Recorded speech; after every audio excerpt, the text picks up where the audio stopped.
Ассаляму алейкум ва рахматуллахи ва баракату, уважаемые братья и сестры. Сегодня у нас вновь в гостях Абдуррахман Баснукаев. Тема чеченцы хетты или нет. То есть, опять же, повторимся, сравнительный анализ.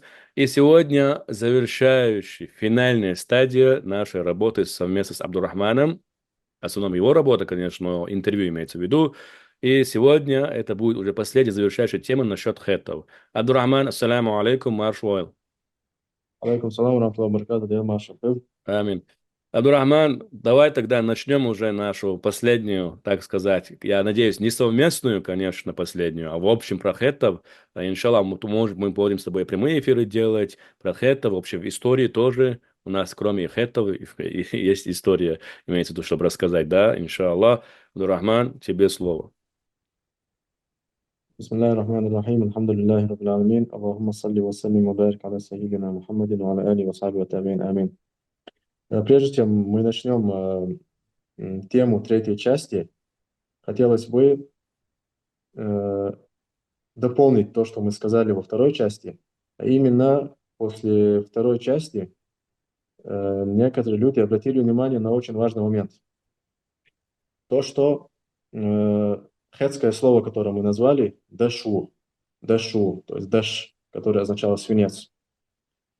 То, что у этого слова может быть еще варианты деши, то есть золото, или дош слова. И когда они начали предлагать варианты, я сразу обратил внимание на другой важный момент. То, что вот сейчас немного информации будет из правил арабского языка. Есть такое понятие иштикак акбар. Что такое иштикак акбар? Это когда слово состоит из трех букв, то есть арабское слово состоит из трех букв, и вот именно вот эти три буквы, они в разных словах меняются, там, очередность этих трех букв, но в независимости от очередности все эти слова имеют вот эти три буквы. Например, маляка, малака. Вот эти же три буквы в слове лякама переставлены, или каляма, например. Это называется иштикак акбар. Для чего работает это правило? Для того, э, чтобы найти общую связь у слов с этими буквами. Например, слово маляка. Маляка, например, или мульк. Мульк означает власть. Маляка означает иметь власть над чем-либо. Само понятие власти, оно уже показывает, что кто-то силой, э, так сказать, ущемил волю другого, власть. Кто-то силой ущемил волю другого. Это слово маляка, например, или мульк. Переставляем буквы слово лякама. Лякама. Лякама означает ударить кулаком. Ударить. И в этом слове тоже есть вот это значение силой ущемить волю другого. Силой. Или то же самое каляма. Каляма означает говорить. Каляма, то есть, например, говорить, например, в мире есть и добро, и зло, верно? И правда, и ложь. Приказы и подчинение приказам. Слова и разговор в основном вот из этого и состоит вот, в жизни людей. Поэтому каляма, когда ты силой своих слов, значение того, что ты передаешь, ущемляешь волю другого, если это неправда. Или может наоборот. Ложные слова могут ущемить истину. То есть это в разговоре тоже вот этот принцип работает. И то же самое вот и и с другими словами тоже в арабском языке это работает. То есть о чем это говорит? О том, что в арабском языке сохранены первоначальные коренные функции этого языка. Для чего нам это важно? В слове дэш, который мы сказали. Дэш, дэши и дош. В этих словах буквы даже не переставлены. Дэш, дэши, дош. Единственное, там гласное между ними вот меняется на О, А или Е. Почему это важно? потому что, смотрим, дэш– это что-то тяжелое и твердое, сильное. Мы это сказали. То есть это есть свинец. Смотрим дэши. Уже не в прямом смысле, но в переносном смысле дэши– это золото. Золото тоже имеет и силу, и вес. Потому что постоянно вот люди из-за за золота и воевали, и убивали друг друга, и предавали, то есть много чего. Из-за золота и добро, и зло очень сильно зависит от этого на протяжении истории человечества. То есть, видим, этот же смысл есть вот в этом слове «деши». И слово «дождь». Слово «дождь». «Дождь» означает «слово». Слово. И какая связь между всем этим? Тем, что слово, вот, сам чеченский язык, он уже указывает на то, что слово человека должно быть сильным и должно иметь вес. То есть, если в других языках, например, если нет вот этого правила, и нужно вот человека мотивировать, чтобы его вот слово имело вес, то есть сам чеченский язык уже говорит слово «дождь», уже, то есть вот этот смысл заложен вот в этом слове, что слово человека должно иметь и цену, и вес. И еще что очень интересно, например, мы сказали золото, да? Например, есть то, что дороже золота, например, бриллианты, да? Они же дороже золота. А тогда слово есть, слово человека есть то, что дороже. Как это понять? Это тоже очень легко объясняется. Дело в том, что не все люди имеют бриллианты. То есть золото им пользовались в основном и богатые, и бедные.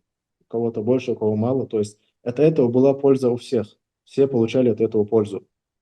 И то же самое, как и золото, слово человека тоже должно нести пользу всем. То есть это не должно быть для кого-то то, что понимает исключительно этот человек или какие-то ограниченные круги. Дождь должен быть таким твердым, иметь вес, и это должно нести пользу для всех. Вот, то есть вот этот сильный смысл заложен в чеченском языке. И мы, конечно, нашли только именно в хетском языке, мы нашли слово даш, даш, свинец. Но мы уже догадываемся, что э, учитывая вот эти все все слова, которые мы перечислили из хетского языка, похожие на чеченские, и то, что мы еще до которых мы еще не добрались, мы уже предполагаем, что в хетском языке могут быть и вот эти два слова, и деши, и дош. Почему? Потому что если бы язык настолько сильно поменялся бы, чтобы вот эти формы утратились, то мы бы сегодня это не знали. Вот арабский язык, который мы вначале вот только что привели как пример, диалекты арабского языка, они уже не сохранили вот эти формы, потому что они уже далеко отходят от своих первоначальных корней. И вот так вот в чеченском языке вот это тоже сохранено. Даже если, даже если сегодня, например, 2024 год, да, даже столько, вот эти три слова, которые настолько взаимосвязаны, они уже показывают нам то, что чеченский язык сохранил вот эти свои корни, далекие-далекие. На это я хотел указать. Конечно, мы будем еще искать в хетском языке. Мгм. Еще будут, по-любому, и я, и другие будут, если заинтересуются. И я уверен, что мы найдем и слово и дождь, и деши. Вот это я хотел сказать. Барак Аллах, да воздаст Аллах благом, Абдурахман. Тогда, иншаллах, вот люди, которые, да, я тоже видел комментарий, был про деши и так далее, да, золото, свинец. Иншаллах, надеюсь, что людям это было очень полезно. Следующий момент, который мы сейчас будем обсуждать, вообще основная и главная тема сегодня, это традиции, обычаи, нравы хеттов. Язык мы разобрали, в основном, да, подходящие смысловые слова с чеченским языком. Теперь давайте перейдем к этой части, к части обычаев, традиций и нравы хеттов. Сейчас мы в разделе «Религия чеченцев». И первый пункт из этого раздела– это до пророчества. И до пророчества здесь в каких-то источниках я нашел, что вот на Кавказе в основном было распространено христианство, где-то язычество, где-то даже иудаизм, то есть ну, прежние вот религии и верования, которые были у людей до пророчества в основном. Вот это я упомянул. Потом второй пункт – это уже принятие ислама. Вот здесь тоже очень важный момент. Чеченцы слышали от своих старших, что когда до народа дошло известие о религии и призыв, они приняли ислам из-за множества сходств, особенно в морали и в нравственности. И ссылаясь на связь между хетским и чеченским языком, мы расскажем о хеттах и их морали, объясняя этим слова старейшин чеченских. Ну, то есть, вот что означает множество сходств было с исламом. Говоря о нравственности хеттах, мы первым упоминаем история пророка Ибрахима, алейхиссалату вассалям, с хеттами. И вот в книге «Бытия» упоминается о почтении, которое хетты проявили к пророку Ибрахиму, алейхиссалату вассалям. И там такая история, что Сара, алейхиссалям, она прожила 127 лет. И когда она скончалась, Ибрахим, алейхиссалату вассалам, обратился к хеттам. Я пришел к вам, чтобы похоронить свою жену. И я пришел как чужестранец и переселенец среди вас. И я прошу собственность для погребения своей умершей жены. То есть он попросил у них место, чтобы похоронить свою жену. И хетты ответили пророку Ибрахиму, алейхиссалату вассалам: послушай нас, ты господин среди нас, и ты господин от Бога среди нас. То есть ты человек, которого Бог послал среди нас. В лучшем из наших гробниц похорони свою жену. Никто из нас тебе не откажет в твоей просьбе. Вот. Почему это важно? Потому что вот из истории пророков, алейхиссалату вассалям, мы знаем, что пророки, когда к ним то есть когда пророки, алейхиссалату вассалям, приходили к своим народам с призывом, то эти народы отвергали их. Они враждовали с ними. А здесь мы видим уважение, которое проявлено к пророку Ибрахиму, алейхиссалату вассалям. И вот когда они все вот ответили ему, вот этот момент «послушай нас», вот это вступление «послушай нас теперь», это тоже очень сильная фраза. То, что он просит, то, что он, так сказать, перед ними вот так красиво просит у них, и послушай нас, то есть ты не должен у нас так трудно это просить, мы дадим тебе, никто из нас тебе не откажет. Вот такой очень красивый ответ. И что дальше происходит? Пророк Ибрахим, алейхиссалату вассалам, поблагодарил их и сказал им: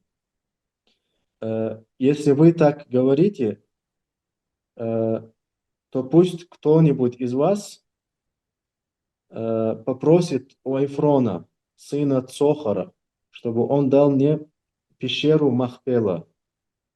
То есть вот эта пещера называется Махпела. Вот сейчас вот эта пещера так называется. Вот тогда, как она называлась, я не знаю. Просто указано, что это была именно пещера Махпела. И вот эта пещера принадлежала вот этому Эфрону, сыну Цохара. То есть обращаем внимание на имя. Эфрон, сын Цохара. Цохар – это чеченское имя. Даже фамилия есть Цухаров. Вот, Цохар. Вот, то есть Мгм. мы видим их нравственность и видим их имена. Цохар. Мгм. Так, и пророк Ибрахим, алейхиссалату вассалам, сказал: за полную цену, то есть он оплатит полную цену, которую у него попросят.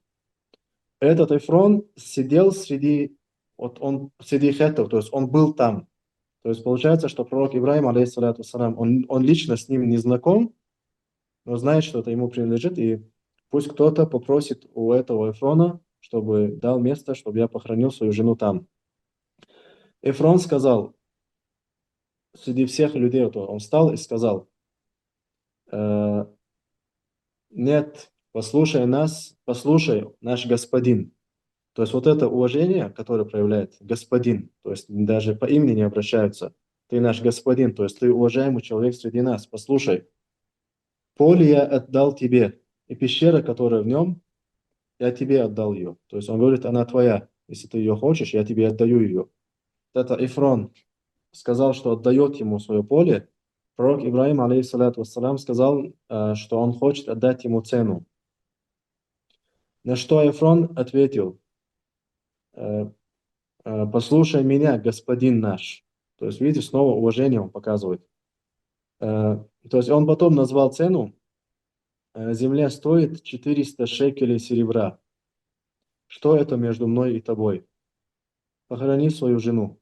То есть он тогда, вот раз он хочет дать какую-то цену, назвал цену. 400 шекелей серебра. Вот, дай эту цену, и вот эта пещера твоя. Здесь еще что важно. Э, вот некоторые чеченцы тоже предполагали, э, что у нас, что мы, чеченцы, имеем еврейские корни. Почему? Потому что вот валюта у евреев шекель, мы тоже, чеченцы, говорим шек яхвахна, то есть он поехал заработать чек. Поэтому как-то вот пытался вот это связать. Из этой истории мы уже видим, что вот эта валюта шекель, она до появления иудеев. То есть, например, и пророк Ибрахим, алейхиссалату вассалам, его сын Исхак, его сын Якуб, и от его сыновей, 12 сыновей, идут евреи.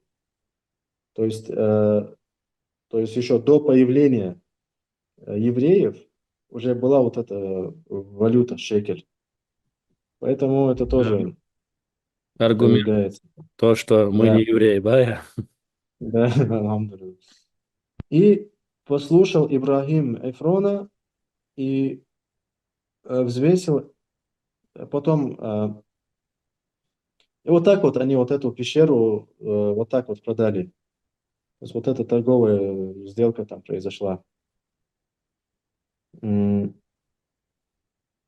Вот. А так еще очень важный момент, раз мы связали это с пророком Ибрахимом, алейхиссалату вассалам, здесь следующая история, э, я вот вкратце расскажу там, и момент, когда, вот как мы знаем, пророк Ибрахим, алейхиссалату вассалам, он сам из Вавилона. Его народ его прогнал, и он переселился в Палестину. А тогда Палестина тоже принадлежала хеттам. Здесь вот, как мы видим, хеттов, он среди хеттов живет пророк Ибрахим, алейхиссалату вассалам. И, то есть, это Сара, это его жена, которая была там. И вторая жена, это Хаджар. Это Хаджа. именно мать пророка Исмаиля, алейхиссалату вассалам. Они же были в сегодняшней Мекке. Историю мы тоже знаем. Вот, и, то есть, он оставил их там и вернулся в Палестину, пророк Ибрахим, алейхиссалату вассалам. И пророк Ибрахим, алейхиссалату вассалам, он после этого навещал Исмаиля, алейхиссалату вассалам. И история тоже вот известная, когда пророк Ибрахим, алейхиссалату вассалам, пришел к Исмаилу, алейхиссалам, и его не было дома, дома была его жена, и он спросил у жены, как вы живете, и то есть, и получается, это его сноха, но она не знает, что это отец ее мужа. Просто взрослый человек пришел и спрашивает про Исмаиля, алейхиссалату вассалам. И когда у нее спросили, как вы живете, она начала жаловаться. Мы живем тяжело, нам трудно и так далее и тому подобное. И Ибрахим, алейхиссалату вассалам, выслушав, что сделал? Э, Собирался уходить, и когда выходил, сказал своей снохе, получается, когда Исмаиль придет, скажи ему, чтобы он поменял порог своей двери. Вот. И, то есть, и он ушел, потом Исмаиль, алейхиссалату вассалам, вернулся, и его жена уже рассказала, приходил какой-то старик, и он спрашивал про тебя, потом ушел и сказал поменять порог двери. И это означало поменять свою жену. Смысл был разведись этой и э, возьми другую жену, то есть поменять свою жену. Поменять порог двери, это значит поменять жену. И потом через какое-то время э, тоже снова Ибрахим, алейхиссалату вассалям, пришел, там уже другая жена была, и та же самая история. Сына нет дома, дома сноха, и у нее спрашивают, как вы поживаете. У них положение было тяжелым, но она говорила, альхамдулилlah, все хорошо у нас, мы живем в достатке и так далее и тому подобное. И когда он выходил, собирался уходить, он сказал, укрепи порог своей двери. Вот, и ушел. И когда Исмаил, алейхиссалату, Чтобы она передала, да, Исмаилу, чтобы тот укрепил порог своей двери. да, да, да, то есть я тоже сказал передать, да, да, передать Исмаилу, чтобы он укрепил порог своей двери, да. И, Исмаил, алейхиссалату вассалям, пришел, и тоже та же самая история, кто-то приходил, да, пришел какой-то старик, спрашивал о тебе, и когда уходил, сказать, укрепит порог своей двери. Это означало, то есть держи эту жену, не разводись с ней и так далее. Вот почему эта история важна? Потому что э, ученые говорят, что э, те, кто имеет корни урарту, также являются лакцы тоже. Лакцы, которые живут в Дагестане. Как мы сказали, урарту, они идут от хеттов. Да? Вот. И почему это важно? Потому что слово нус, которое на чеченском означает сноха, на лакском означает дверь. Нус. В одном языке это сноха, в другом языке это дверь. То есть именно вот эти два смысла, которые были в вот этом рассказе, и сноха, и дверь, нус. Вот так вот. Это в чеченском и лакском языке. Что еще интересно, в аварском языке оба слова сноха и дверь вот, одинаковые. Нус и нуц. Вот, и связано ли это с упомянутой историей, Аллах лучше знает. То есть, что я сделал? Потому что это же тоже очень важно. Мы же вот предполагаем, что народы Кавказа, которые сегодня на Кавказе, чеченцы, да, например, адыги, вот остальные народы, они вот сами должны тоже вот, отталкиваться от своего языка или истории, смотреть, откуда они пришли. Но вот у нас версия какая, что после того, как Хетское царство распалось, они пришли на Кавказ, да? Может, часть куда-то в другое место ушла, мы не знаем, но факт то, что мы говорим, что Кавказ связан с хеттами, именно чеченцы и адыги. И именно те народы Кавказа, которые связываются с хеттами у нас, у них вот это слово, вот эти слова, дверь, сноха, вот нус, нуц, нус, нуц, нуц и так далее. Вот поэтому я хотел на это тоже обратить внимание. То есть я здесь 100% ничего не утверждаю, но я считаю, что на это стоит обратить внимание. Это следует отдельного изучения. То есть это была первая часть. То есть пророк Ибрахим, алейхиссалату вассалам, это примерно э, три, 3500 лет назад примерно, или 4000 примерно, вот такие вот сроки. И даже тогда хетты, которые были, вот там тоже проявляется их высокая нравственность. Вот. А сейчас уже вот вторая часть из их нравственности, это уже непосредственно прямо из источников самих хеттов, которые нашли. Историки утверждают, что хетты отличались от своих современников э, строгим соблюдением прав человека и моральных принципов. У них было высокое уважение к жизни человека и его правам. И это видно из следующих аспектов. Э, вот, например, один пункт. Человеческие права. В Конституции хеттов утверждалось, что раб тоже человек, и убийство допустимо только в крайних случаях. Война велась только ради справедливости и для установления правопорядка. И основой для соблюдения Конституции служили традиции и обычаи племени и общества, и они шли прямо из семьи. Вот так вот.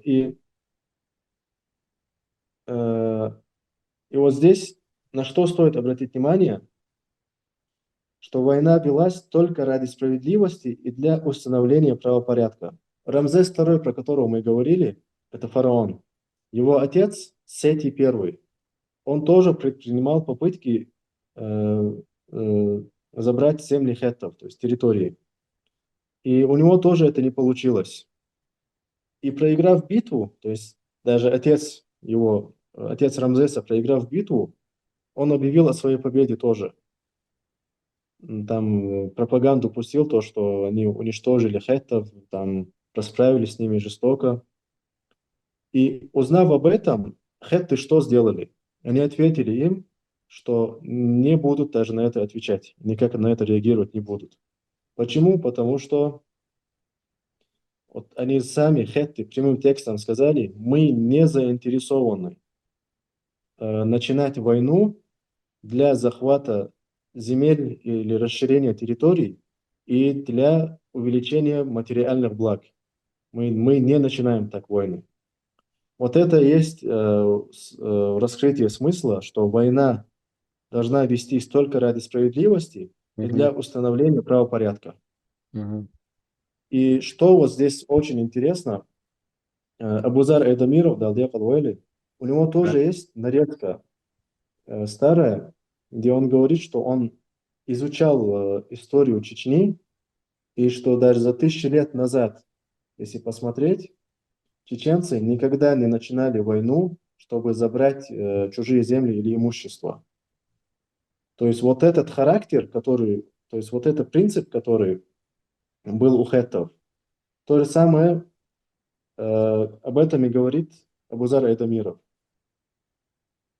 Вот, то есть это было у них прописано в Конституции. Дальше. Например, у хеттов отсутствовала жестокость.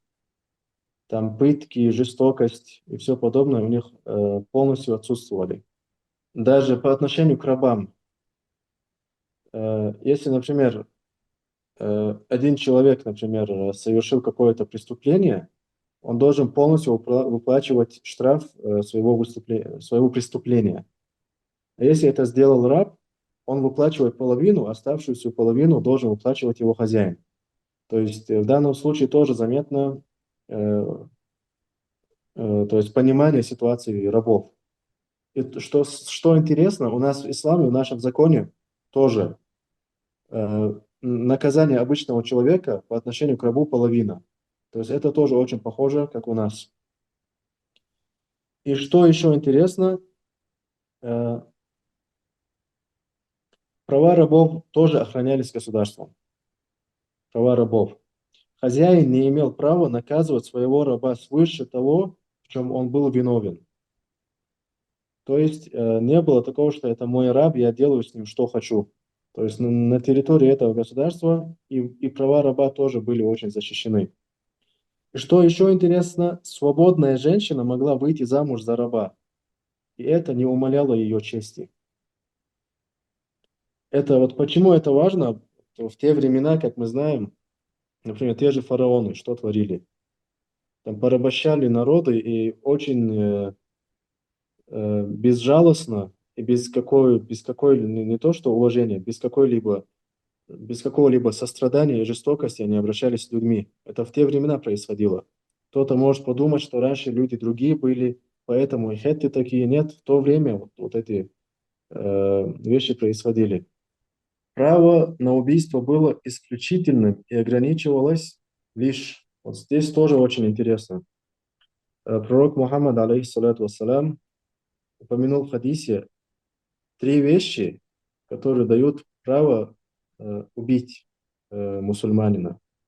И эти три вещи мы знаем с хадисов. Первое – это месть. Второе – это грех между мужчиной и женщиной без брака. Третье – это отступление из религии. И четвертое – это уже не из хадиса, а из Корана. Куда добавляется, это когда, так сказать, преступления, большие преступления. То есть то, что несет опасность обществу.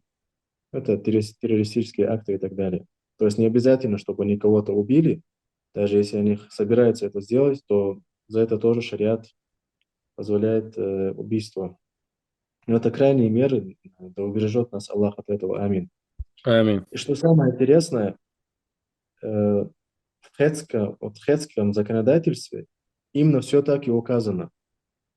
Первое – это месть. Второе – это грех между мужчиной и женщиной. Третье – это колдовство. И из отдельных вот других вот их законов тоже туда добавляются тяжкие преступления. Вот. И вот что очень интересно, колдовство у них было запрещенным. Фараоны, которые тоже тогда были, у них это, например, приближенные фараона были колдунами. Даже поэтому Аллах бросил вызов фараону именно через что? Именно через то, что у них актуально, то, что у них развито в то время. То есть, когда пророк Муса, алейхиссалату вассалам, бросил посох, она превратилась в змею, и колдуны, они поняли, что это не волшебство, это не черная магия, это вправду посох превратился в настоящую змею. Вот, то есть то, что у них тогда было нормальным у фараона, здесь это за это карается смертной казнью. И как мы знаем, в нашей религии тот, кто занимается колдовством, это ну, то, что выводит человека из ислама. Вот, да убережет Аллах. Амин. Аминь. И в случае необходимости кровной мести жертва или ее семья имела право на ответные действия. Вот, то есть кровопролитие, все это запрещено, но когда речь касается кровной мести, вот тогда уже это разрешено. И убийца, если его поймают, именно поймают, именно в каком смысле? Если кто-то добрался до убийцы, например, выбил у него меч, да, с рук, и тот, кто мстит, да, он мог простить его. То есть это считалось благородностью и ментальным превосходством над ним, моральным и ментальным превосходством над этим человеком. То есть этот человек убил его кого-то, а он, имея возможность это сделать, простил его. Вот, то есть вот это было у хеттов. То есть здесь мы то же самое видим, как и у нас в шариате. Кровная месть разрешена, и как Аллах красиво наталкивает мусульман на прощение, говоря, «Фаман уфия лаху мин ахихи шай'ун». А тот, кто простит своему брату, то есть назвав, даже как бы то ни было, он мусульманин, и он, если прощает что-то, прощает своему брату в религии. Вот и это то же самое и у них есть. То есть держим в уме то, что мы слышали от наших отцов, то, что когда ислам пришел до нас, мы приняли его, потому что было много соответствий. То есть принципы, по которым жили хетты, они очень соответствуют исламу. Вот, если кто-то совершил убийство и сбежал, то деревня, в которой он жил, несла ответственность за выплату штрафа. Вот, то есть там либо кровная месть, либо штраф. То есть это тоже у нас в исламе тоже есть и кровная месть, и штраф. Вот. А если же обидчик убегал в священные города, то проливание крови там было запрещено. То есть города, которые у них считались священными, там нельзя было проливать кровь. Также, также одна из историй у хеттов, царь хеттов Мурсили II простил свою мачеху, которая убила его жену и двух братьев через черную магию. То есть, наводя порчу, она убила его двух братьев и его жену тоже, то есть жену царя. И То есть там не сразу это произошло, сперва умер кто-то, сперва жена умерла, потом один брат, потом еще второй брат. Когда он заподозрил, что именно его родственнику там, подряд умирают, или приближенные к нему люди, как жена, например, он приказал выяснить, занимается ли кто-либо черной магией. И оказалось, что это его мачеха, то есть жена его умершего отца. И мы сказали, да, что кровная месть разрешена у них, и за черную магию тоже можно казнить. А что сделал этот царь? Когда это выяснилось, и члены совета предложили ее казнить, царь решил выгнать ее из дворца, то есть он не стал даже ее убивать. А так, вот здесь тоже на что стоит обратить внимание, члены совета. Всю власть у хеттов, вся власть у хеттов была в руках совета. То есть у нас в Чечне тоже был совет старейшин, который решал все. Вот так вот и у хеттов власть была в руках совета. Это были умнейшие и самые грамотные люди, которые собирались и принимали решения. И их решению нельзя было не, не соглашаться с их решением нельзя было царю. То есть вот так вот было у хеттов. То есть здесь тоже мы видим, вот именно с чеченцами, что похоже, что власть вся была в руках у совета старейшин, если так правильно выразиться. И дав разрешение на убийство мачехи, он не стал этого делать и просто прогнал ее, простил ее. То есть это тоже указывает на высокий дух хеттов. Следующее.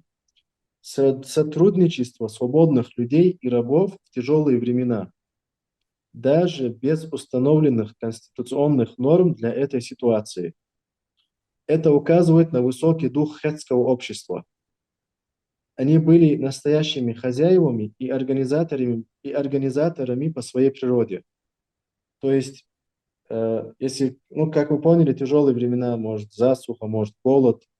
Вот когда тяжелые времена приходят, что в таких ситуациях делать? Нету никаких установленных норм. Люди, вот хеттское общество, они поддерживали друг друга. Что рабы, что свободные, друг друга поддерживали. И, и как здесь говорят, указывают на высокий дух хеттского общества. И были организаторами по своей природе. То есть даже там, лидерские качества у них у всех были. Что у хозяев, что у свободных, что у рабов. Следующее. Хетты были сильными воинами.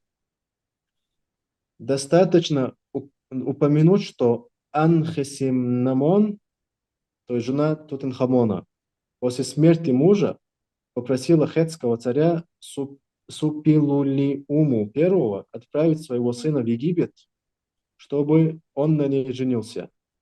Но египтяне предали и убили сына царя. Тогда царь хеттов объявил войну Египту. То есть это именно тот самый момент, когда Эуод Аллахтан Масрин. Это именно вот эта ситуация. Тогда царь хеттов объявил войну Египту, и его армия громила египтян. Да, хетты отступили из-за эпидемии. То есть там разыгралась какая-то эпидемия, и они были вынуждены отступить. А если бы, вот историки говорят, что если бы не тогда, если бы не эта эпидемия тогда, то египетское государство могло бы быть уничтожено хеттами. То есть настолько они сильными были. Мгм. Настолько сильное царство было у хеттов. Следует отметить, что Сети I и его сын Рамзес II не добились успеха в войнах против хеттов. Тем не менее, хетты по меркам тех времен были довольно мягкими и избегали насилия и жестокости, которые были очевидны в победах ассирийских царей и других в те времена. Когда они побеждали врага, они не угнетали его и не уничтожали хетты, а после подчинения не убивали. Они управляли железной твердой рукой, но действовали очень дипломатично. Они делали все возможное, чтобы заставить население завоеванных территорий уважать своих новых правителей и подчиняться им из любви и уважения, а не из страха. Они делали сильный акцент на справедливости. Важно отметить, что в своих записях они не упоминали, что сделали со своими врагами. Если они были вынуждены разрушить город, они не гордились этим и не упоминали об этом в своих хрониках, в отличие от многих своих соседей. Ну, как египтяне, да? Мы с них уничтожили жестоко, там, расправились. То же самое и ассирийцы тоже так делали. То есть у этого не было. Даже государствам, которые были слабее их, предлагался мирный путь. То есть государства, которые намного слабее, им предлагается мирный путь. Если попытка мирного соглашения проваливалась, они делали последнее предупреждение. И только после его отказа объявляли войну. И вот здесь очень важно обратить внимание на следующее. Сообщить врагу об объявлении войны было обязательным. То есть обязательно нужно было объявить с государству, что им объявляется война, и сейчас с ними будет война. Вот чтобы понять вот это, то, что мы сказали, нужно, сейчас быстро вот кое-что объясню.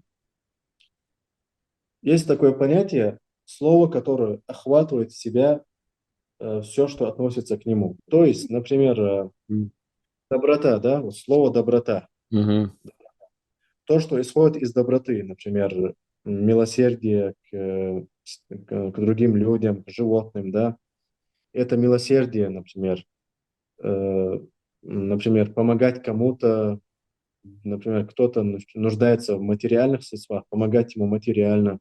Допустим, взрослый человек переходит дорогу, то есть там помощь не материальными деньгами, средствами, а вот человек силой, своей силой помогает ему перейти дорогу или, например, донести пакеты. Или, например, человек едет, видит, что по дороге кто-то стоит, подвозит его. То есть все эти моменты возвращаются к понятию милосердия или доброта, если так правильно выразиться, да? И вот здесь сообщить врагу об объявлении войны было обязательным. Государства, которые намного слабее, они могут просто напасть и отобрать у него земли, и все, никто им ничего не скажет. Сильное государство, никому не выгодно начинать с ними войну. Но, тем не менее, объявляют об этом. Это очень похоже на, то есть не похоже, это соответствует понятиям онахалла, которые есть у нас у чеченцев. Как, например, к этим понятиям относятся э, не бить из-под тяжка, если так сказать.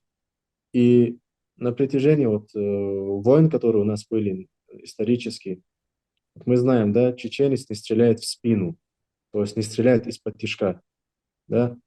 И помимо войны, например, ловить рыбу. У нас онохолом не считалось э, поставить приманку, заманить рыбу и предательски ее ловить. Это считалось отсутствием онохола.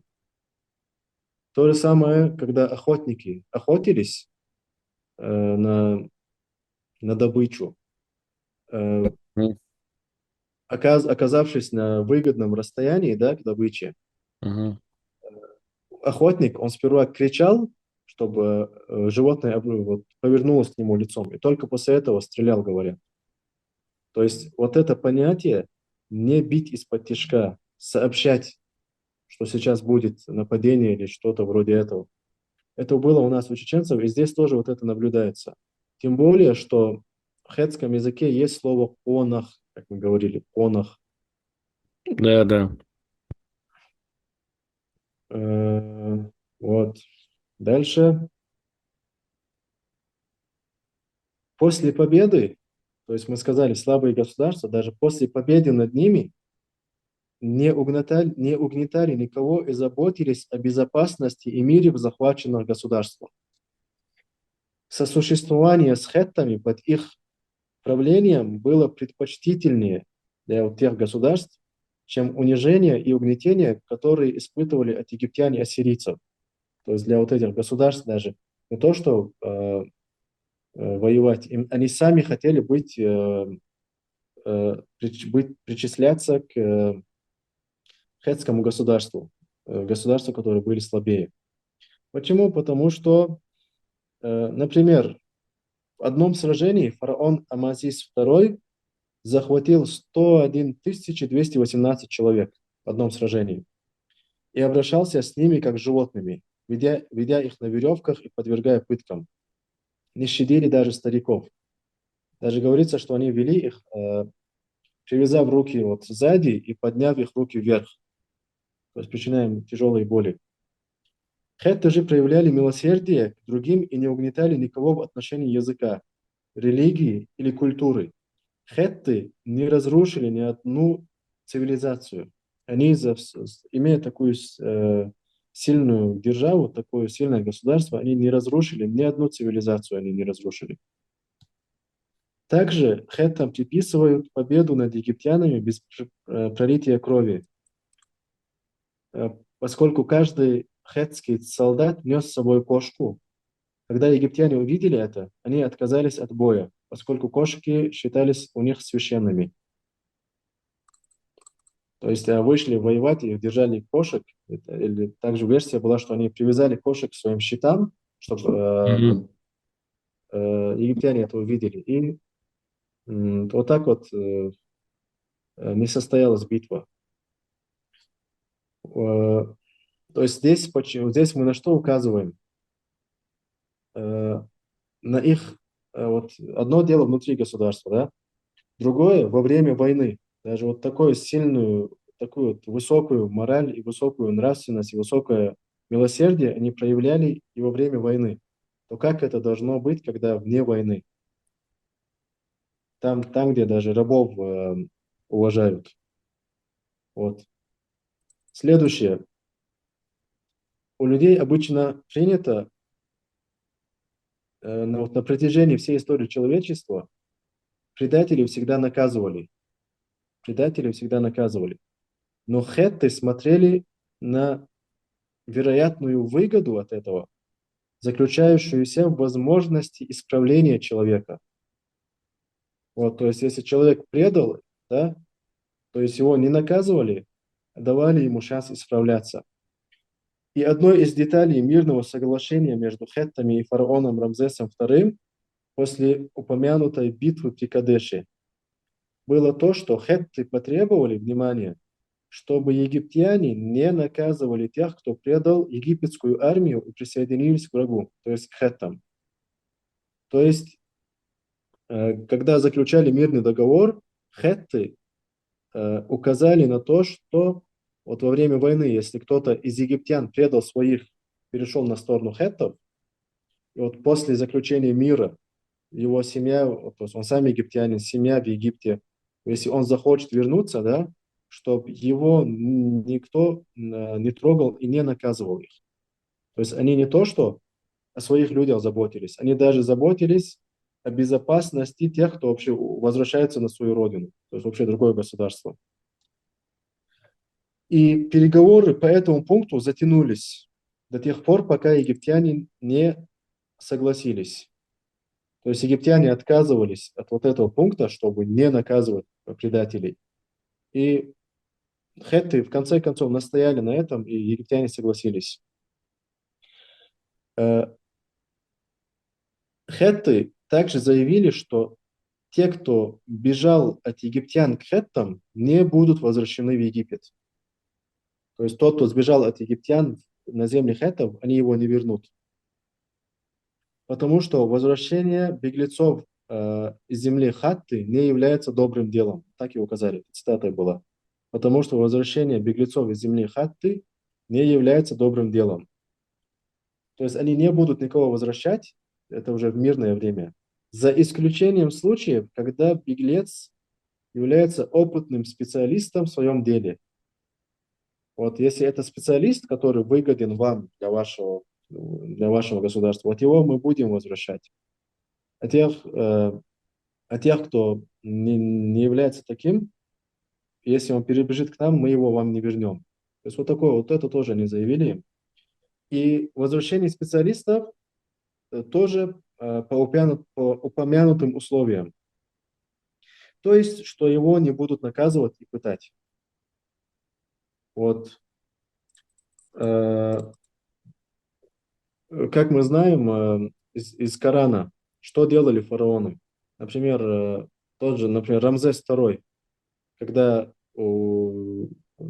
люди из его окружения поверили пророку Мусе, алейхиссалату вассалам, он их казнил. Там что он вот этих фокусников казнил. И Асия, алейхиссалам, она тоже была убита.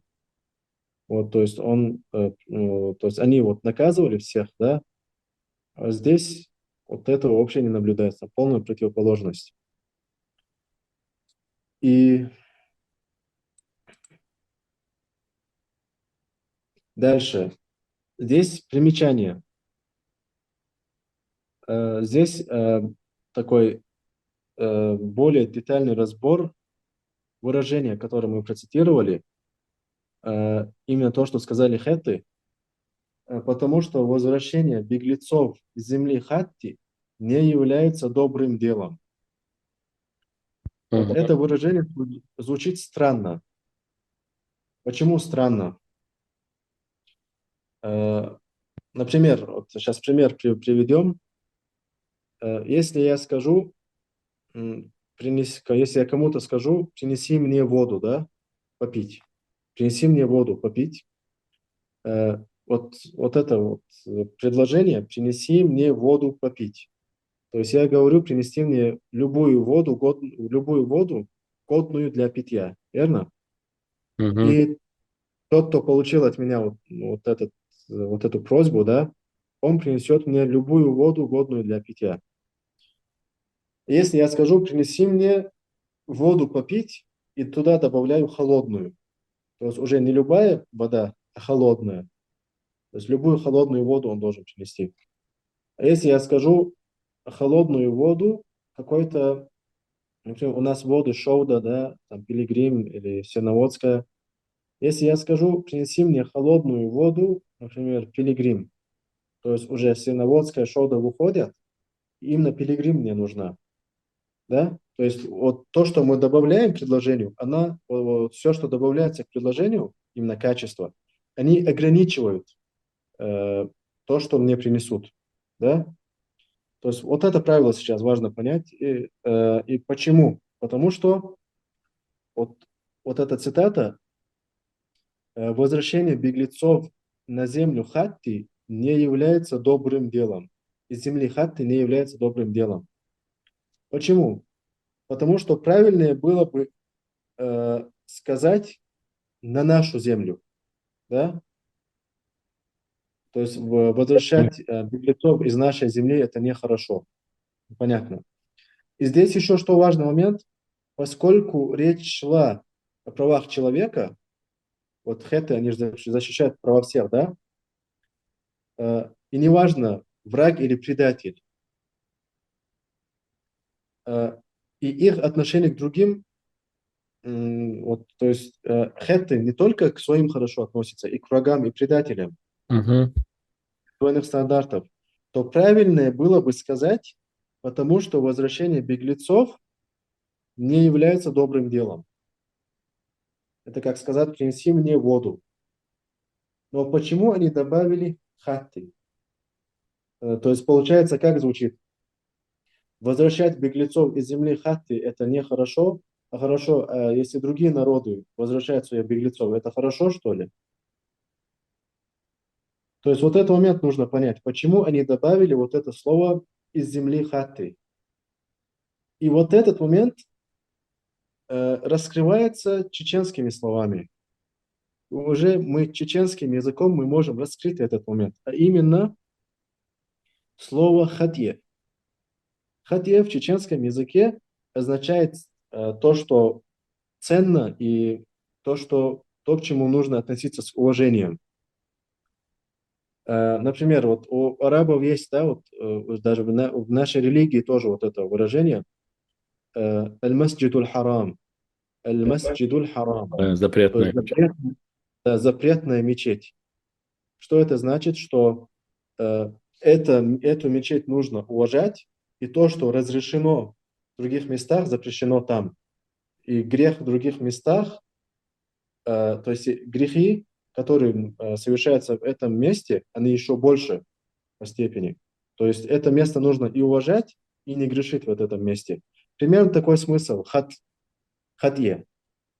Э, Вот сегодня вот это слово вот, в чеченском обиходе вот, мало слышится, но вот старшие знают, что это слово вот это слово использовалось. И, например, архум хатия дусун. То есть это дело для меня является хатия. То есть это ябол хатия дусун, инах хатия бусун.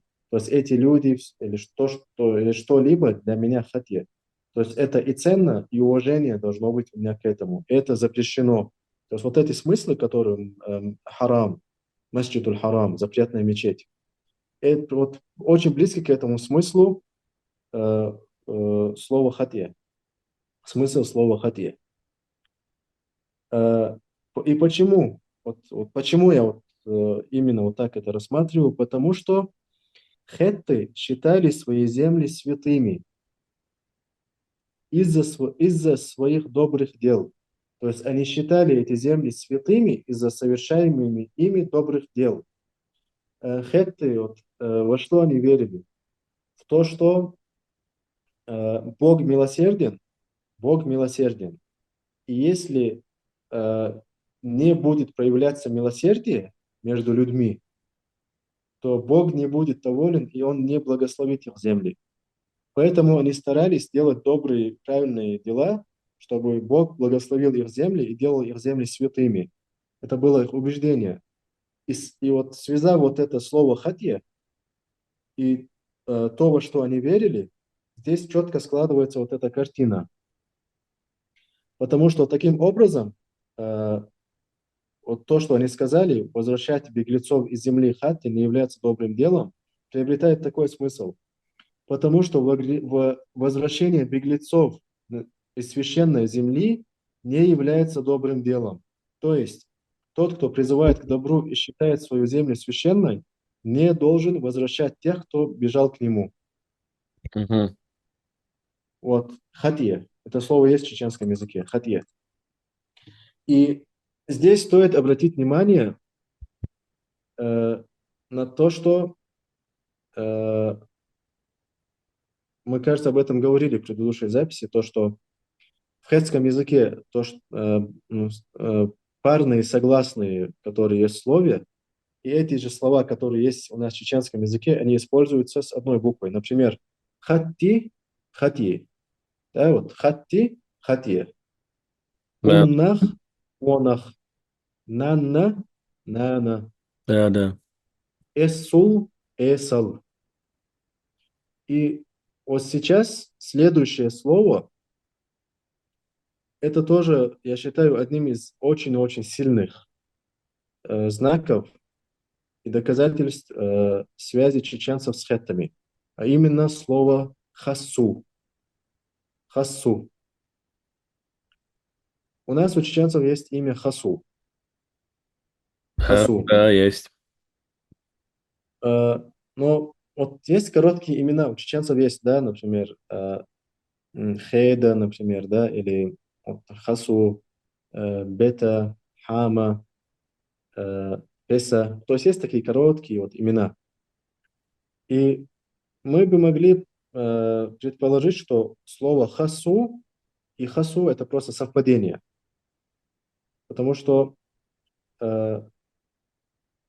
а так, но все языки мира, насколько бы они не были разными, физиология у человека одна, и вот, например, у нас на Кавказе есть гортанные звуки, о которых мы говорили.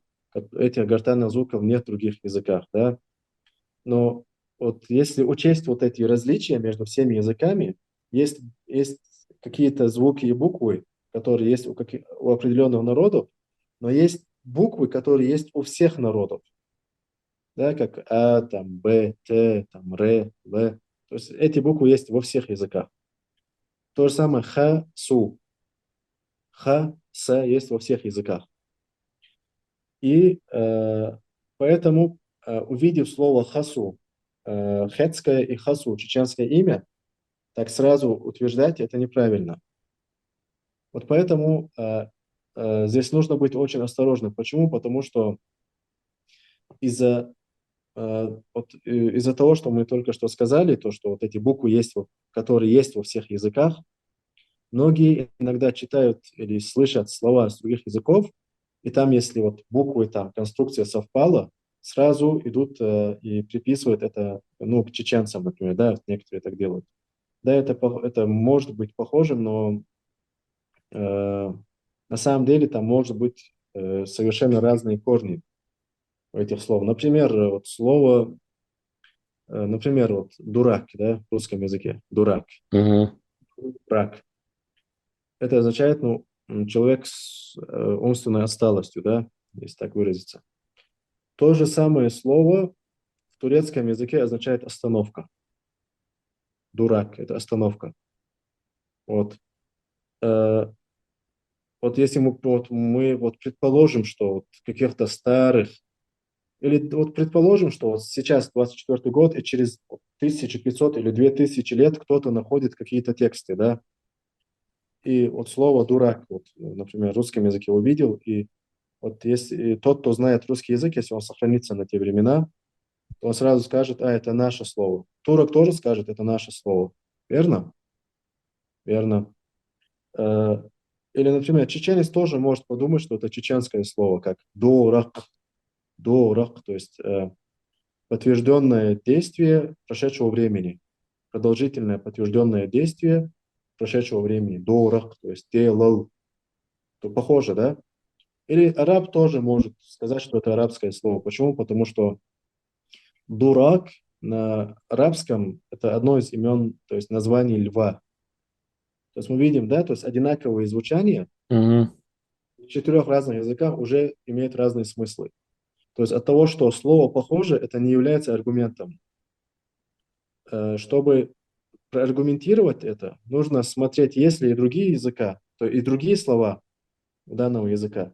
Нужно смотреть на их грамматику, то есть как мы сделали, э, как меняются слова, и на буквы тоже. То есть и только тогда мы можем утверждать, что или хотя бы предположить, что этот язык связан с другим языком. И вот слово хасу.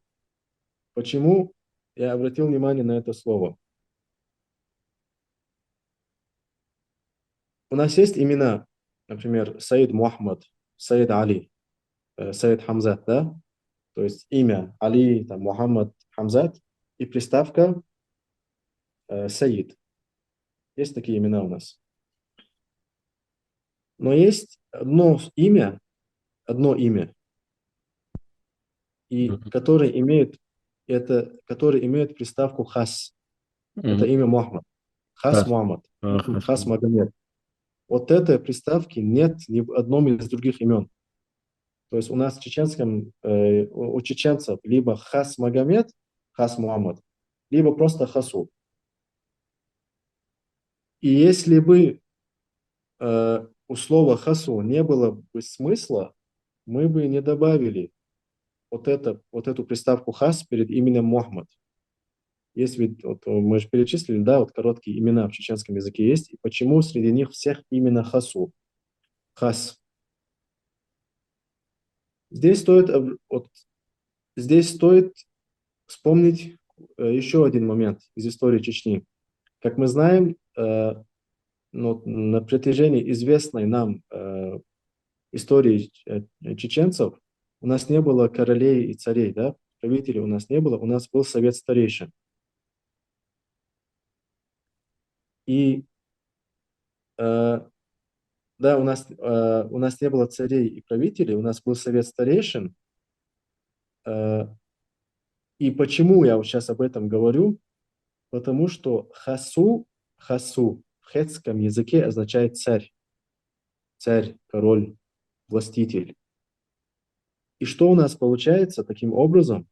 Вот эта приставка хас Мухаммад– это правитель Мухаммад, царь Мухаммад. И учитывая то, что у нас не было э, правителей, был совет старейшин, вот мы сейчас, конечно, не можем 100% вот доказать это, что именно поэтому так вот было принято какое-то вот это определенное решение, но на деле это присутствовало. На деле у нас, у чеченцев, это было. Что это было? То, что вот если вот связать вот эту приставку хас Мухаммад с хетским, Ага. чеченским языком, получается, что чеченцы избрали единого правителя Мухаммада, алейхиссалату вассалям. Аллаху. То есть совет старейшин, как решить между собой, но именно правитель, которому все будут подчиняться, которого все будут неоспоримо слушать и повиноваться ему, это пророк Мухаммад, алейхиссалату вассалям. И вот эта мысль, вот эта идея, что есть у них правитель, это единственное, это пророк Мухаммад, алейхиссалату вассалам, эта мысль наблюдается вот в старых чеченских назмах.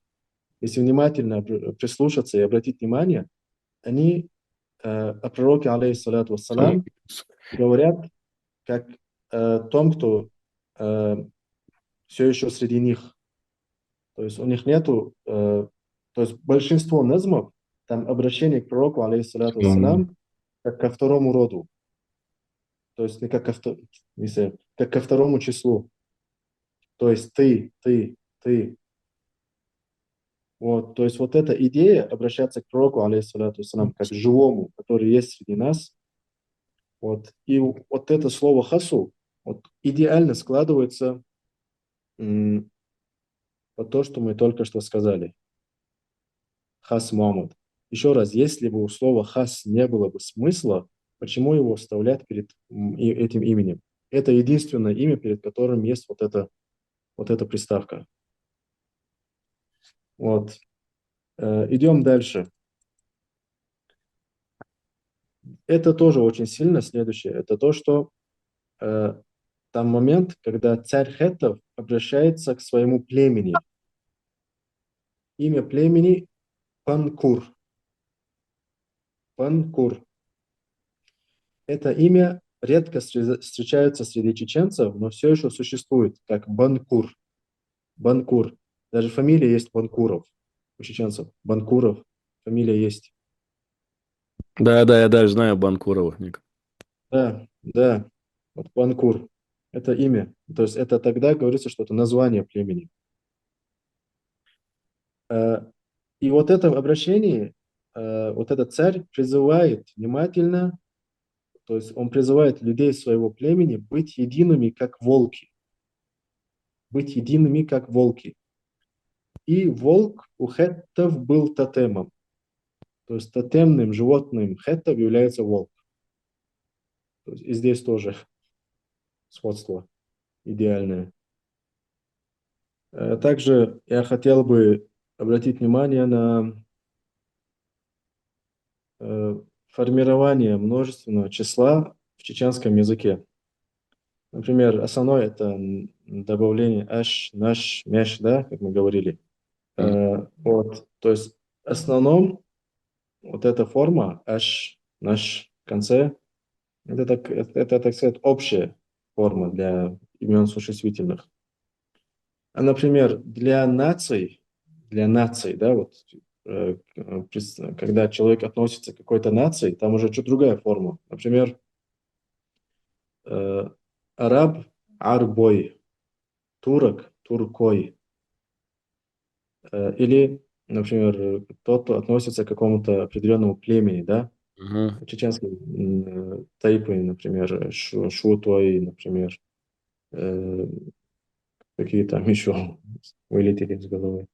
Беной, Аккой, да, это шатуйские племена. Ну, то есть ой в конце добавляется, да, как мы знаем. Э, у животных то там, например, ча– это медведь, чанаш, да, лом– это лев, лемнаш, эрзу– это орел, эрзу наш, да, то есть такая форма. Или просто добавление и в конце, как, например, Üstag– э, это овца, Üsteri, да, Угу. Üsteri, Газ– это коза, Гезри, например. Вот такая форма. То Множественность. есть, да, множество числа. То есть ой, как добавление ой в конце, в основном это только для людей используется. Только для людей. Он, И хуай. он, ахи, он, ой, да. И единственное животное, которое вот, ну, мне известно, я не знаю идеально чеченский язык со всеми вот подробностями, но единственное животное, которое, у которого множественное число, как у людей, это волк, борз, берзлой, берзлой. И вот мы видим, да, мы знаем, что тотем у чеченцев– это волк, тотем у хеттов– это волк. И, и в языке чеченцы множественное число для волка выделили как у разумных существ. И если посмотреть, чем отличается волк от других животных, то там, так сказать, прописано э, вся мысль чеченца, да, если так выразиться. То есть не предавать, забота о старших, не перемешивать кровь и так далее. То есть это вот отдельные ролики вот можно посмотреть, и вот, кто посмотрит, тот поймет. То есть волк, несмотря на то, что он животное, его принципы жизни, они вот, перенять вот эти принципы жизни у волка полезно очень многим людям, без оскорблений. Э, Вот так вот.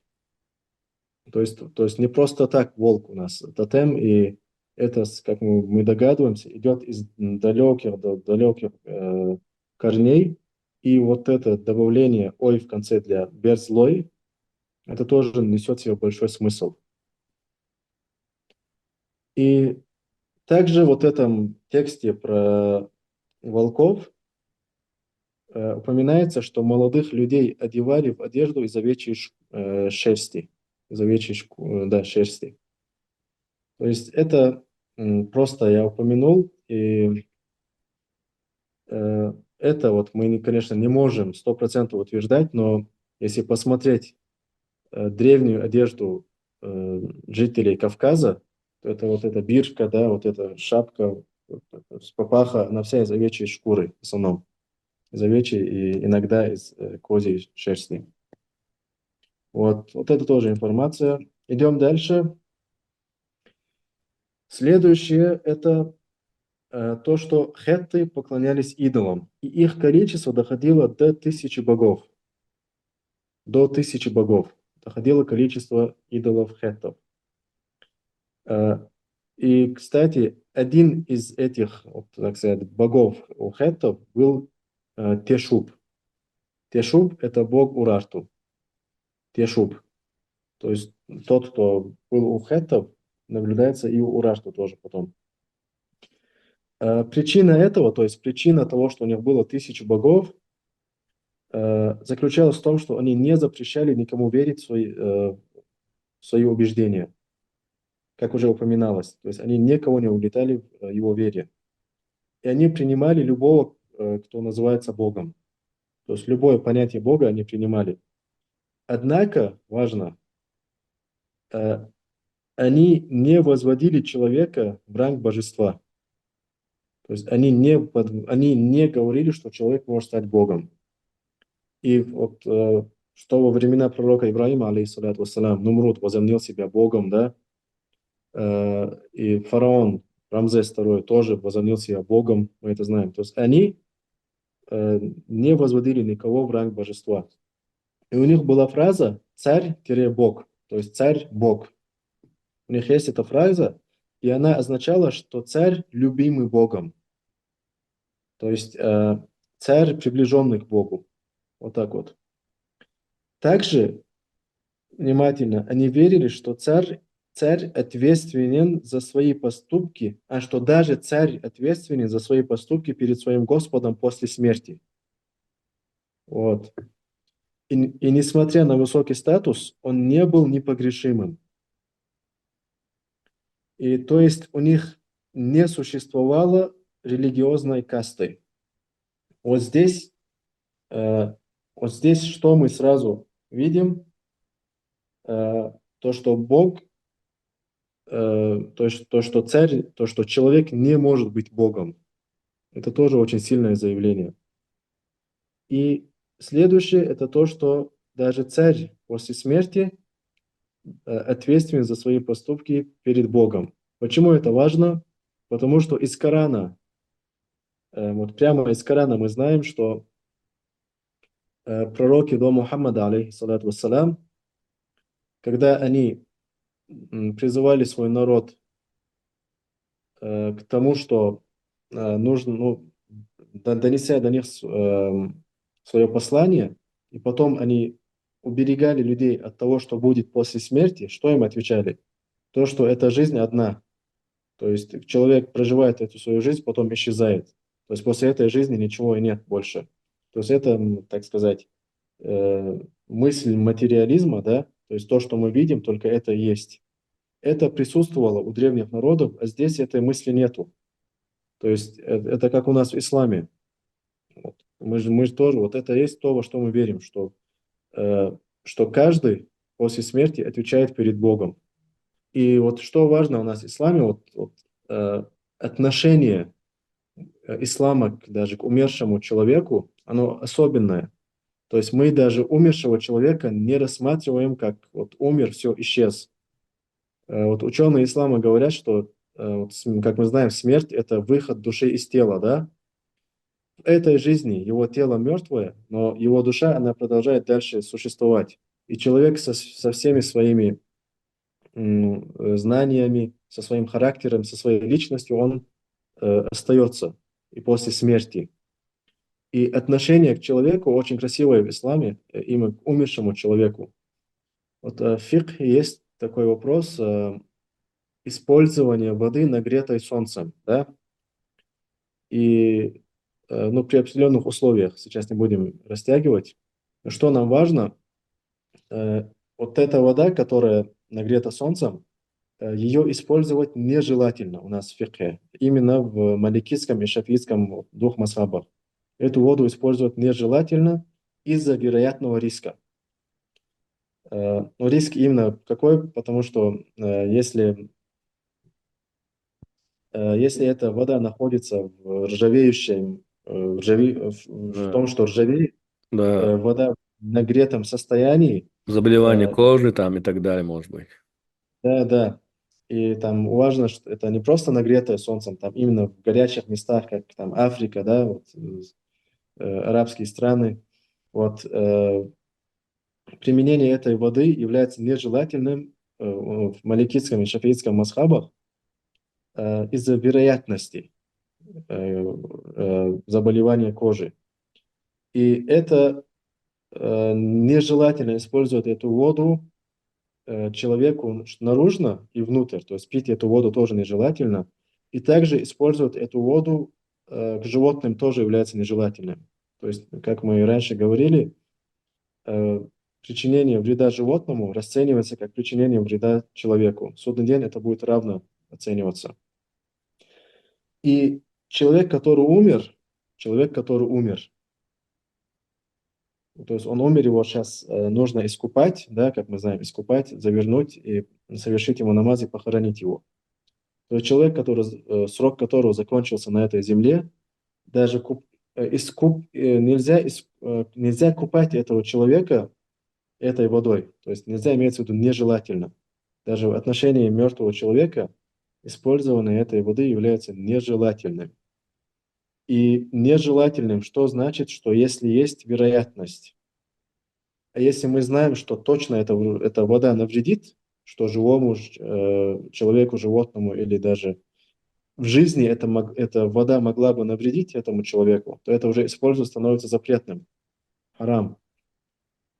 Э, Вот. То же самое туда относится и сильно горячая и сильно холодная вода. Если по тому же правилу, то есть если есть вероятность, нежелательно, а если есть точная убежденность или вероятность высока, что эта вода может навредить, то уже использование этой воды является запрещенным. То есть мы видим, что ислам, даже человек, который вот, его сейчас должны искупать и сразу завернуть, совершить намаз на него и хоронить, Даже к нему ислам относится как к живому. То есть какой он был живой, вот эти правила сохраняются в его прав, в отношении его, даже когда он умер. Мы почему об этом говорим? Потому что из этих аятов мы видели, что раньше вот эти веры, вот эти верования, они утверждали, что вот после того, как человек умирает, он исчезает, то есть его уже все, он умер, он уже просто как материя, да, вот физическое тело, которое уже ничего не чувствует. А ислам так не делает. Даже пророк Мухаммад, алейхиссалату вассалам, когда один из подвижников нашел кость человека, то есть старая кость, какого-то человека, который когда-то был, и хотел ее сломать, пророк Мухаммад, алейхиссалату вассалам, запретил этого делать. И когда вот этот сподвижник вот спросил, это же человек, это же кость мертвого человека, она же уже, человек уже не живой давным-давно, пророк, алейхиссалату вассалам, указал на то, что ломать эту кость мертвого человека приравнивается как ломать кость живого человека, даже если столько времени прошло. Вот поэтому даже, вот, например, если человек, допустим, родственник или даже человек, хороший человек, который когда-то был, идти места, где похоронен этот человек, это считается навещением этого человека. То есть после смерти отношение к нему сохраняется как и к живому. Единственное, он не может уже говорить, как мы знаем, да, вот его в действиях он уже ограничен, но отношение к нему, вот навещать его и не вредить ему, это сохраняется как и к живому.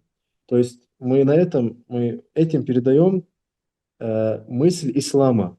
То есть даже человек, который умер, его вот так вот, ислам вот так красиво относится к нему, и после смерти его душа, она тоже, вот ее личность этого человека продолжает существовать.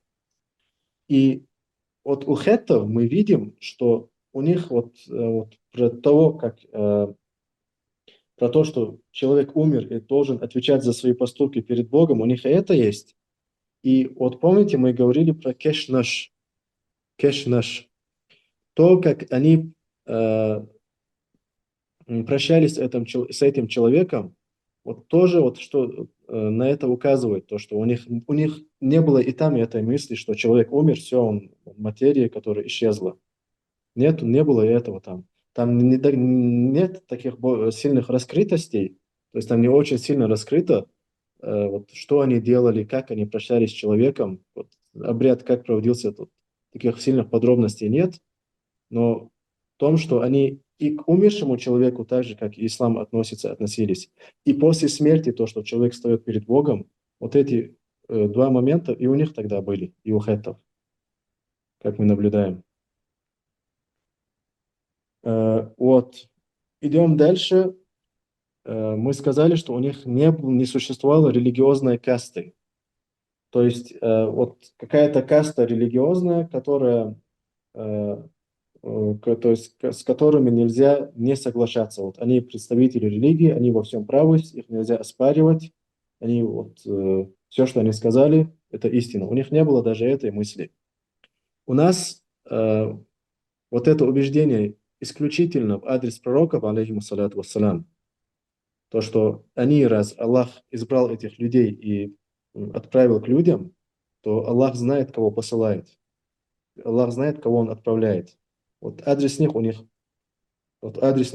нас нет сомнений. Вот все остальные мы никого уже не возводим до этой степени. Потому что, например, вот наша умма, да, что люди, которые были во времена пророка, алейхиссалату вассалям, кто уверовал, тот и их мы и уважаем. Почему? Потому что они последовали за пророком, алейхиссалату вассалам. А те, кто не уверовали, они в стороне остаются, да. То есть после пророка, алейхиссалату вассалам, мы всех оцениваем степенью следования за пророком, алейхиссалату вассалам. Знания, которые эти люди передают из поколения в поколение, вот у нас оценивается, связывая это с тем, что принес пророк, алейхиссалату вассалам. То есть у нас нету вот этой касты уже. То есть каждый человек, он должен объяснить то, что он говорит. И нету вот этой мысли. Вот он представитель религии, значит, все, что он говорит, правда. Нету у нас. И вот этого не было и у хеттов. Вот, идем дальше. И в то же время вот у них красивые убеждения были. Вот. Мы сказали, они принимали все, вот, любого, вот, которого вот называют Богом, они принимали, но убеждение, вот, понимание Бога у них было тоже очень красивым. А именно, их убеждения включали в себя следующее. Понимание Бога возможно и обязательно. То есть понять Бога возможно и обязательно нужно стараться понять Бога. И тот, кто понимает Бога, никогда не совершит преступление. Вот.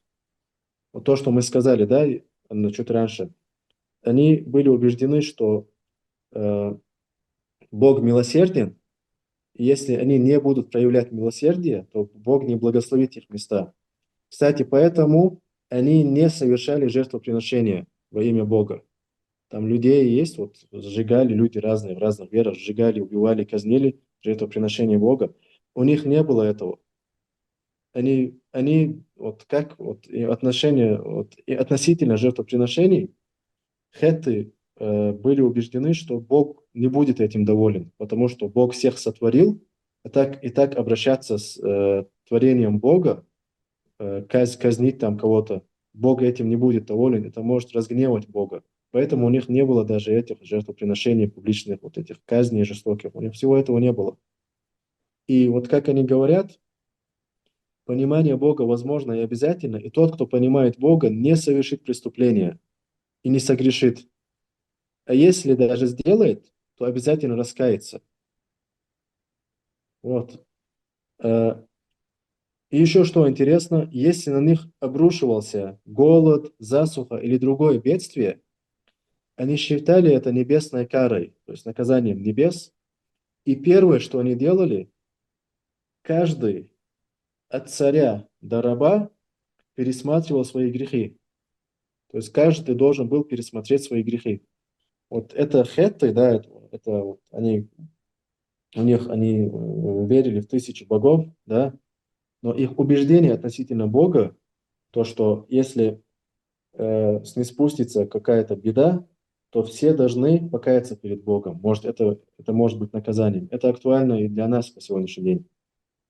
Вот мы об этом не задумывались, но это очень красиво, потому что вот то, что тысячи богов у них, это, конечно, мы в сторону отводим, и единый Бог– это Аллах, и э, если на нас обрушилась беда, может, это наказание для нас. И то, что все люди попросят у Аллаха прощения и пересмотрят, не просто попросят прощения, пересмотрят свои поступки, каждый.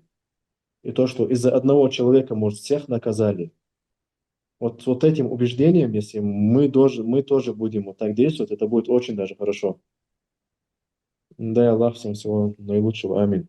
Аминь. И, э,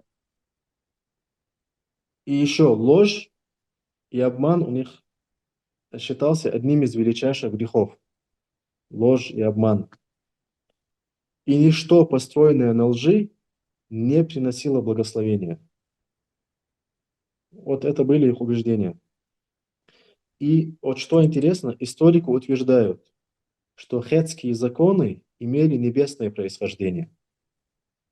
Хотя это и не было записано в их летописях. Аллах лучше знает, это я от себя добавил. То есть мы видим, вот люди, которые по вот этим принципам живут, и вдруг до них доносится, приходит призыв ислама,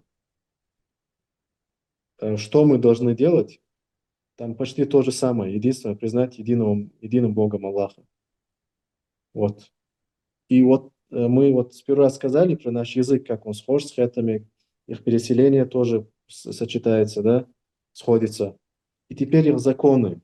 То есть мы уже от этих законов можем сказать, что это, вот возможно, это и имели в виду наши старшие. Потому что настолько соответствий, как может быть там ни один, ни два.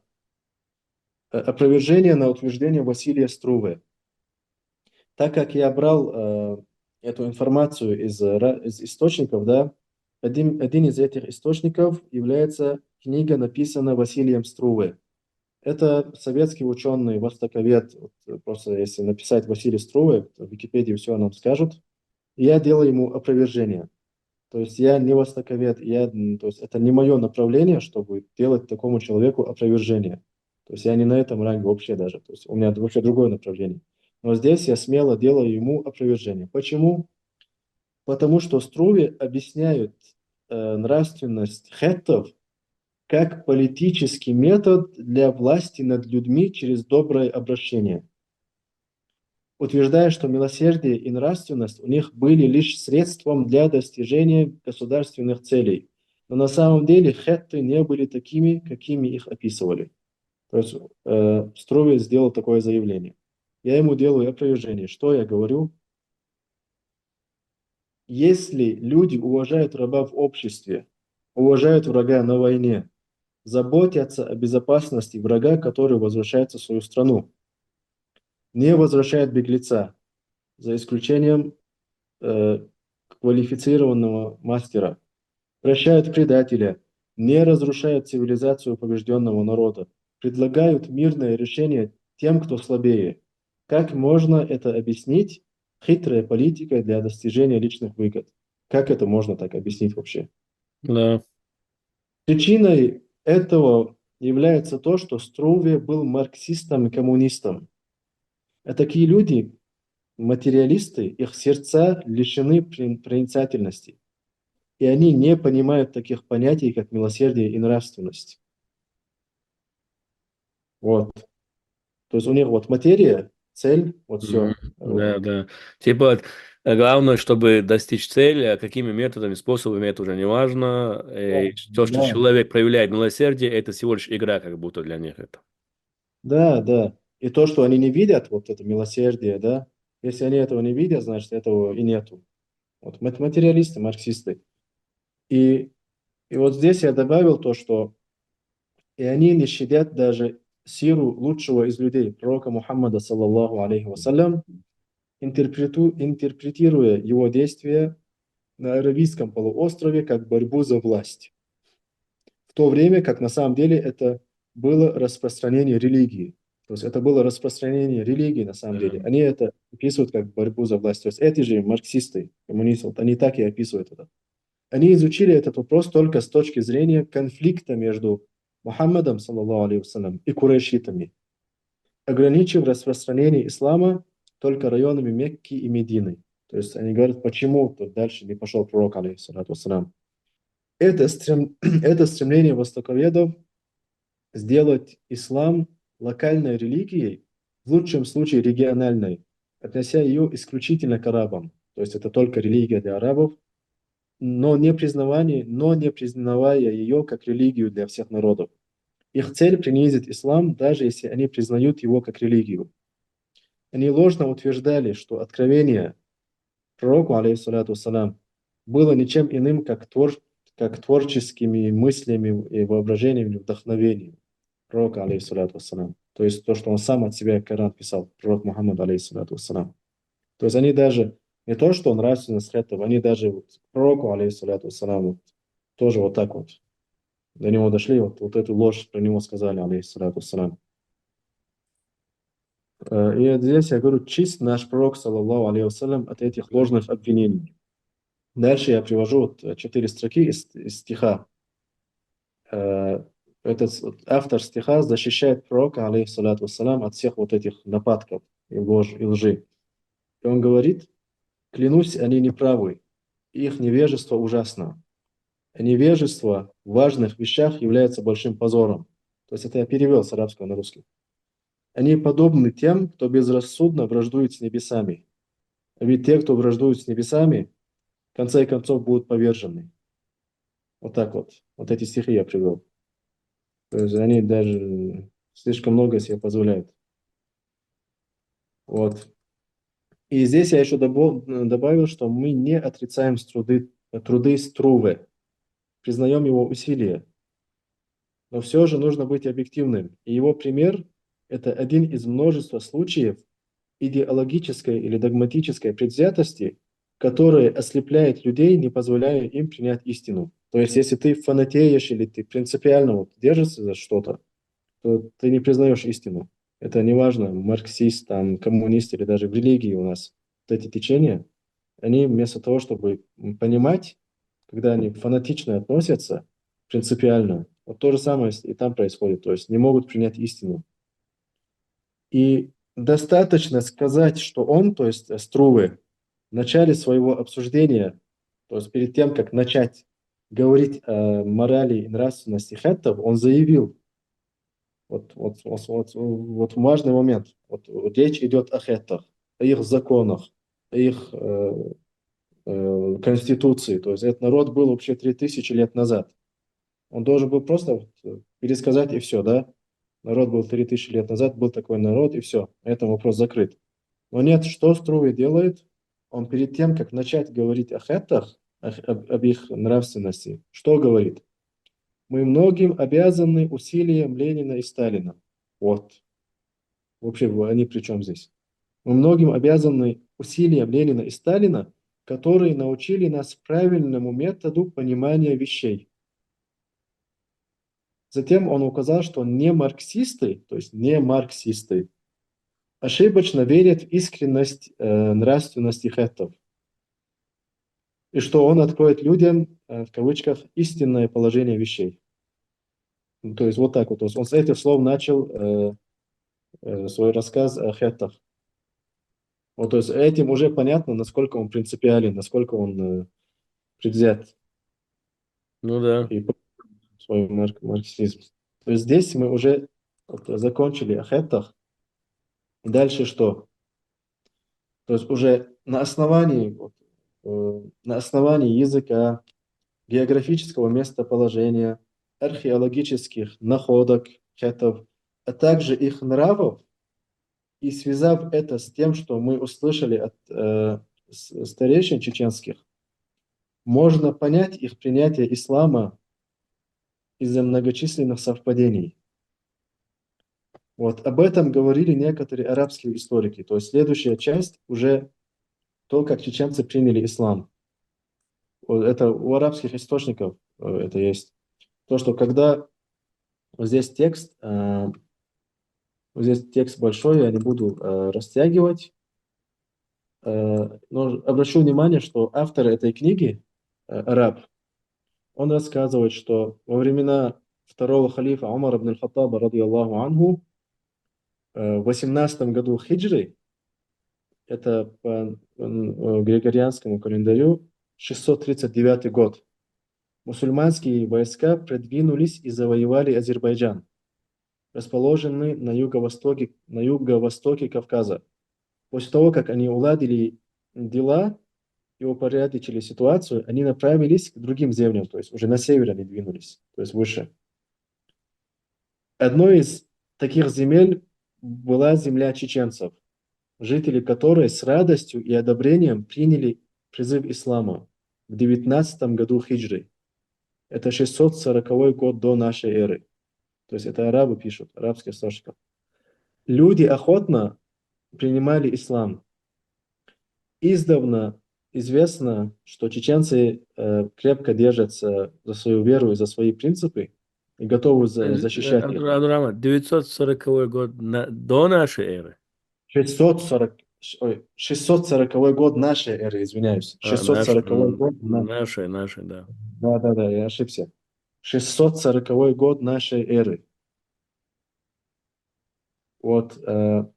И здесь он еще на что указывает? На то, что еще когда ислам дошел до Азербайджана, что чеченцы были в курсе насчет того, что вот эта религия и призыв вот так вот идет в их сторону, и они уже тогда его изучали, то есть рассматривали. Они уже тогда вот, Хорошо. когда вот до них дойдет Мгм. вот этот призыв, они уже вот планировали, что будут делать. И когда уже призыв дошел и до них, они не стали сопротивляться, они приняли ислам. И упоминается, что не все, конечно, сразу, вот чеченцы все вместе ислам за раз не приняли, но вот одни приняли, да, ислам, и вот понемногу от кого-то к другому распространяясь, вот так вот ислам и распространился среди чеченцев. То Мгм. есть это пишут арабы. Если бы это написали мы, чеченцы, мы бы сказали, вот откуда информация. Это пишут арабы. Вот. И здесь я потом еще указываю на то, что вот автор книги, вот, из которой я взял, он, он, конечно, вот указывает Кавказ, да, вот места указывает, потом он начинает перечислять мусульман из Чечни, чеченских ученых, которые были на протяжении вот, истории ислама. И здесь у него вот, ну, ошибка. Ошибки почему? Потому что э, ученые, которых он перечисляет, например, Аль-Кафаль Аль-Кабир, Сагир, то есть Аль-Кафаль Аль-Шаши, это не чеченцы, это узбеки, персы, вот, но это не чеченцы, их история известна. Потом я говорю, возможно, причина того, что он приписал их чеченцам, то, что он спутал название Шаш. Шаш, как мы Да, знаем, да, Шишан, да, да. да, мы, чеченцы, называем себя Нохчи. Арабы вот сейчас начали называть нас Шишан, но раньше они называли нас Шашан. Мгм. Шашан. Мгм. Вот. Почему? Потому что через область, расположенную между Азией и Европой, проходил шелковый путь. Шелк, шелковый путь арабы обозначают как шаш, тариху шаш. То есть шаш– это шелк на арабском. Шаш– это шелк. Таким образом, автор посчитал всех, кто приписывается к вот понятию шаш, чеченцами. То есть Ашаш– это шелковый путь, он проходил там от Китая через Азию, и все вот, мусульмане от Узбекистана, например, да, которые были в Азии, Шаш, которые отнесены, он всех их счел за чеченцев. Вот, то есть это тоже ошибка автора. Э, вот, то есть, ну, я сразу указал на это, потому что я же сказал, что арабы пишут, да, что мы, чеченцы, тогда-то так приняли. То есть принятие ислама, он говорит о Кавказе, о Северном Кавказе. И потом вот эти ученых, то есть из этой же книги, вдруг, если кто-то прочтет и скажет, почему эти ученые, это наши ученые, что ли, были, нет, это я сам говорю, что это вот ошибка автора. Тем более, что автор написал эту книгу в 90-х годах. Как мы знаем, у нас тогда война была, вот эти нестабильность. И вот в таких условиях, вот, если что, о чеченцах узнали только в 90-х годах. Именно арабы в основном узнали о чеченцах вот, в крупном виде в 90-х годах. Поэтому Шишан, а значит Шаш, это тоже были их предками. Вот так вот по ошибке он, Мгм. видимо, пытал их.